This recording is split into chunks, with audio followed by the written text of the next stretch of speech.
نبی مکرم علیہ السلام کے اپنی امت پر کچھ حقوق ہیں، اور ان حقوق میں سے سب سے پہلا اور بنیادی حق یہ ہے کہ ہم رسول کریم علیہ السلام پر ایمان لائیں۔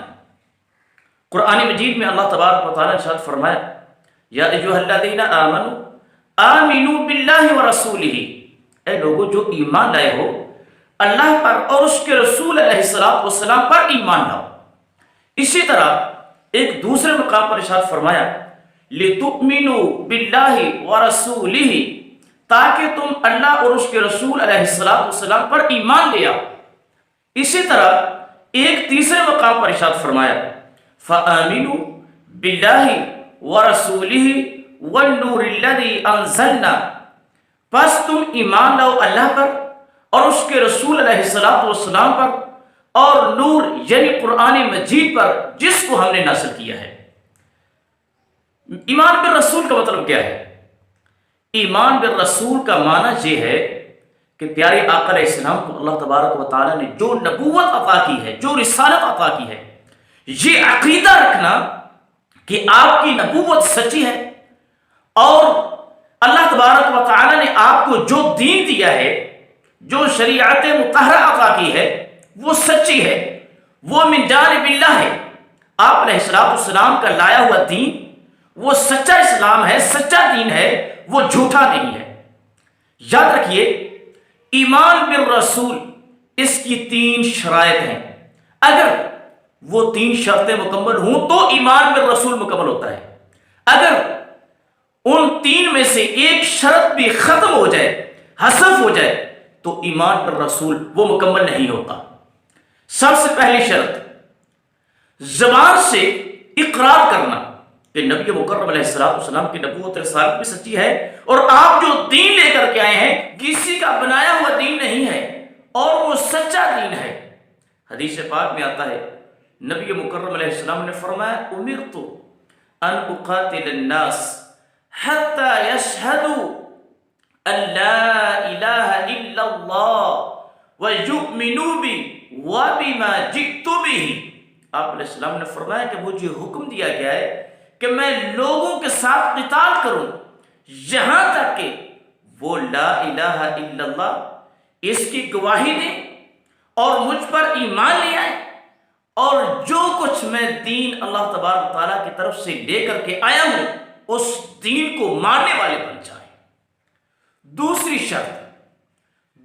شرط یہ ہے کہ جس بات کا زبان اقرار کرے دل بھی اس کی تصدیق کرتے ہیں۔ یہ نہیں زبان سے اقرار تو کرے لیکن دل اس چیز کی تصدیق سے خالی ہو۔ پیارے پیغمبر علیہ السلام کی نبوت رسالت اور آپ کے دین کی دل سے تصدیق بھی کرنی ہے۔ دیکھیں قرآن مجید میں اللہ تبارک و تعالیٰ نے ارشاد فرمایا، اذا جاءك المنافقون قالوا نشهد انك لرسول الله والله يعلم انك لرسوله والله يشهد ان المنافقين لكاذبون۔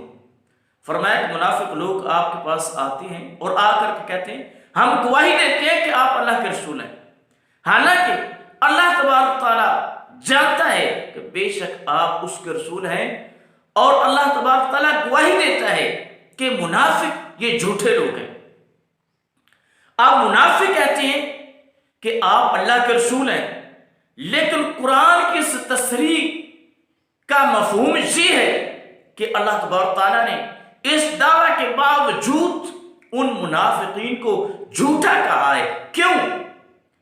اس لیے کہ وہ پیارے پیغمبر علیہ السلام کی نبوت رسالت کا جو اقرار کر رہے تھے اس کا تعلق ان کی زبان کے ساتھ تھا، دل سے وہ حبیب کبریا علیہ السلام کی نبوت رسالت کی تصدیق نہیں کرتے تھے۔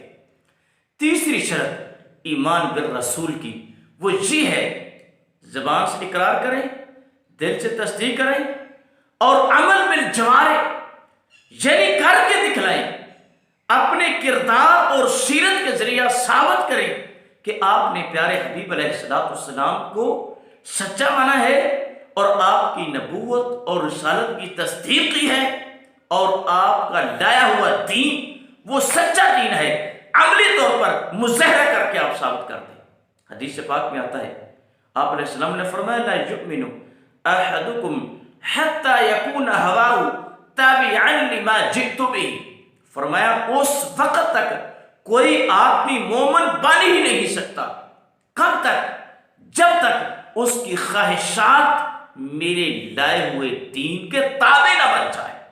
یعنی اپنی ساری کی ساری زندگی کو جتنی دیر تک عملی جامہ نہیں پہنا لیتا، اس کا مطلب یہ ہے کہ اس نے نبوت محمدی علیہ السلام اور دین محمدی کی صحیح معنوں میں تصدیق نہیں کی ہے۔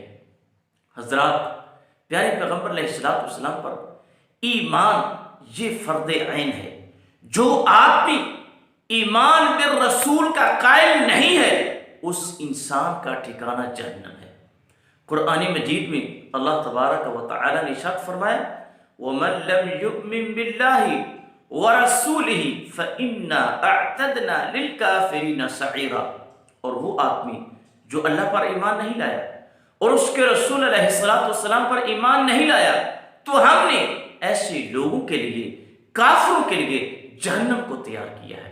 آئیے پیارے پیغمبر علیہ السلام کے جو حقوق ہیں ان کو پہچانیے، اور سب سے پہلا حق ایمان بالرسول، اس کا معنی، اس کا مفہوم، اس کو سمجھنے کے بعد اس کو اپنانے کی کوشش کیجیے۔